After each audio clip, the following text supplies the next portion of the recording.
Son muchos los que creen que el ser humano ha dejado de evolucionar. Piensan que para que se dé la evolución se necesita muchísimo tiempo, y no tiene por qué. Hay casos en que sí, cuando se habla de grandes transformaciones, como por ejemplo el paso de mamíferos terrestres a ballenas. Este proceso duró unos 50 millones de años.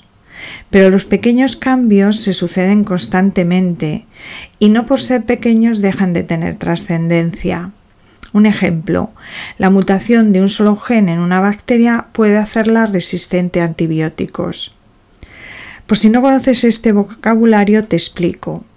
El ADN es la molécula que contiene la información para hacer un ser vivo. Vamos a compararlo con un gran libro de cocina. El libro contiene miles de recetas. El ADN contiene miles de fragmentos llamados genes. Con la información escrita en la receta haces el arroz con tomate, por ejemplo. De la misma manera que con la información del gen haces un rasgo. En este caso, pelo de color oscuro. A ver, esto es una gran simplificación. En general, cualquier rasgo viene de la interacción entre múltiples genes y ambiente, pero así es más fácil hacerse una idea. Además, todos los individuos de la misma especie tenemos las mismas recetas, los mismos genes, pero de cada gen suele haber diferentes versiones. Por ejemplo, este otro individuo tiene la versión del gen que da el color de pelo castaño.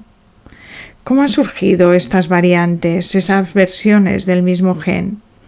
Como consecuencia de lo que llamamos mutaciones, cambios en la molécula de ADN. Comienzo con un caso en el que, aunque hay cambio, no es un cambio evolutivo.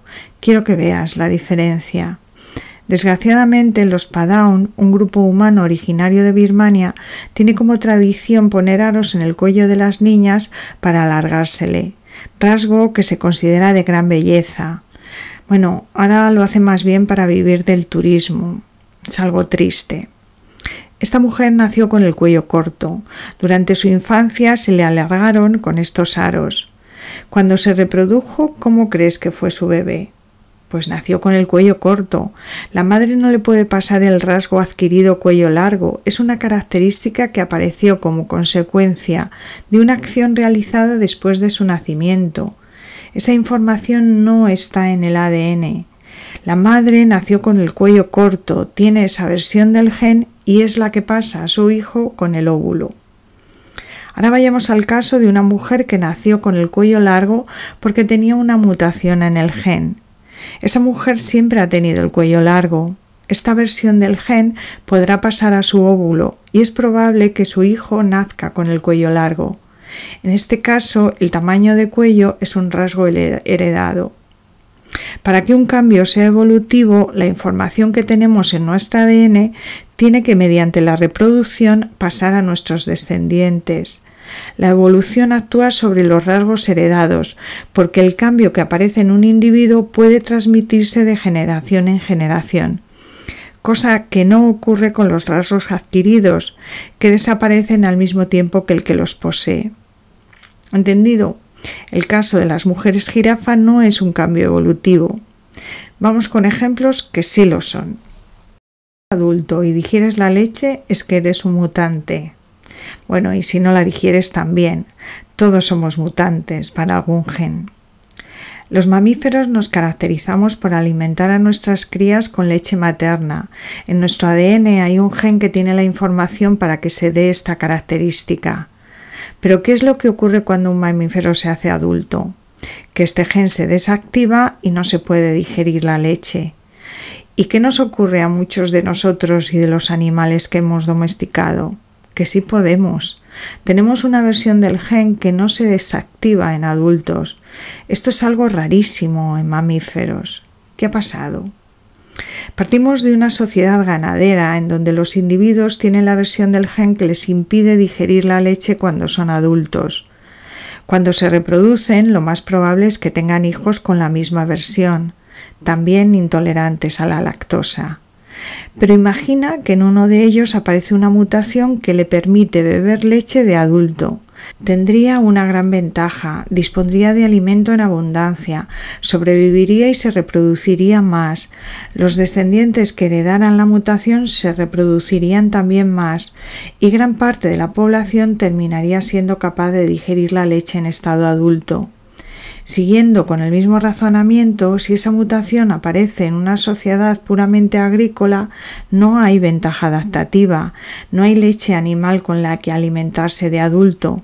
En esas sociedades, la mutación no tiene tantas probabilidades de ser seleccionada y extenderse por la población. Este mapa muestra el porcentaje de gente de cada país que es intolerante a la lactosa. Los países escandinavos vivieron fundamentalmente del ganado y los asiáticos de la agricultura. Hay correlación. Las poblaciones escandinavas son tolerantes y las asiáticas no. En otro estudio se ha comparado la frecuencia con la que aparecen esas mutaciones génicas en poblaciones africanas. El resultado es que son mucho más frecuentes en comunidades que tradicionalmente han sido siempre ganaderas que en las tradicionalmente agrícolas. El tono de piel oscuro viene dado por la presencia de una proteína, melanina, que absorbe los peligrosos rayos UVA impidiendo que estos dañen al resto de la célula. La melanina, como todas las proteínas, se fabrica siguiendo las instrucciones del ADN. En la piel clara no predomina este pigmento, por lo que no tiene efecto fotoprotector. Aunque nuestros antepasados los australopitecos tenían una piel clara, se cree que al perder el pelo Homo erectus adquirió una piel de tono oscuro. Sus descendientes, los primeros sapiens, conservaron la piel oscura mientras siguieron viviendo cerca del Ecuador. ¿Pero qué pasó cuando salimos de África? Pues depende de dónde fuéramos. Si continuábamos viviendo cerca de los trópicos, mutaciones del gen que produjeran menos melanina y dieran lugar a una piel más clara serían desventajosas. Las personas que las tuvieran desarrollarían quemaduras, cáncer de piel, se reproducirían menos y esas mutaciones no pasarían en gran medida a la siguiente generación. Lo contrario pasaría con las de piel oscura. Sin embargo, ¿qué pasó al asentarnos en zonas más cercanas a los polos? Que el poco sol que llegara sería bloqueado por la piel oscura y no llegarían radiaciones suficientes para fabricar vitamina D. La carencia de esta vitamina causa el raquitismo, enfermedad que hace que en estas condiciones los individuos de piel oscura dejen menos descendientes. Por el contrario, mutaciones que disminuyan la melanina, mutaciones que resulten en piel clara, evitan el raquitismo. Las personas con estas mutaciones sobrevivirán y se reproducirán más. La proporción de personas de piel clara irá en aumento. En este mapa se muestra el color de piel que tienen las personas nativas de las diferentes regiones del mundo. Hay una correlación clara. Los nativos que viven cerca del Ecuador son de piel oscura y los alejados clara, lo que corrobora que a medida que el ser humano ha ido migrando, su piel ha ido evolucionando y adaptándose a las condiciones del lugar. Hay muchísimos más ejemplos. Estos son los Sama-Bajau, también llamados los gitanos del mar, una población marinera nómada originaria de Filipinas. Para ellos, la capacidad de bucear durante periodos largos es vital y son capaces de pescar sumergiéndose durante 13 minutos. Presentan adaptaciones que les permiten ralentizar el ritmo cardíaco y una variante del gen PDE10A que se traduce en que tienen un bazo mayor y por eso más capacidad de almacenar oxígeno. Conoce a los Uru. Es un grupo humano que lleva viviendo más de 4.000 años en el altiplano boliviano, en áreas donde el agua tiene altas concentraciones de arsénico, unas 20 veces más del nivel permitido. Pues estas personas beben ese agua sin problema. Se estudió el genoma de una población de mujeres Uru con este superpoder y se encontró que tenían una variante del gen AS3MT, una mutación que les permite destruir y expulsar el arsénico. Vamos con otro caso. A lo largo de la evolución humana el cerebro ha ido variando, no linealmente como sugiere esta desafortunada imagen, sino más bien así, con especies en las que se va aumentando y otras en las que va disminuyendo el cerebro. Si quieres saber más sobre esto, no dejes de ver mi vídeo Desmontando mitos sobre la evolución humana. Seguimos. El camino que llevó a nosotros sí coincidió con un aumento del cerebro y se pensaba que nuestro tamaño craneal continuaba aumentando, pues se está encogiendo.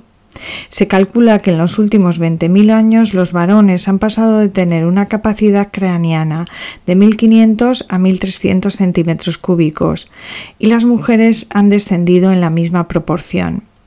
Se especula que puede relacionarse con que almacenemos la información fuera de nuestro cerebro, en papiros, libros y ordenadores, pero es un tema en debate. Termino con este ejemplo. Este mapa muestra el número de personas que mueren al año como consecuencia del virus del SIDA, el VIH. En África es donde se da la situación más alarmante. También allí se han encontrado variantes del gen HLA-B27 que proporcionan resistencia contra la enfermedad. ¿Qué se considera previsible? Que si la situación en África continúa como hasta ahora, donde muchos enfermos de SIDA reciben un tratamiento deficitario, esa variante del gen irá aumentando, la población evolucionará y se hará más resistente al VIH. Estamos en continua evolución. Ese es el mensaje con que me gustaría que os quedarais. Pues nada más, me despido. Muchas gracias.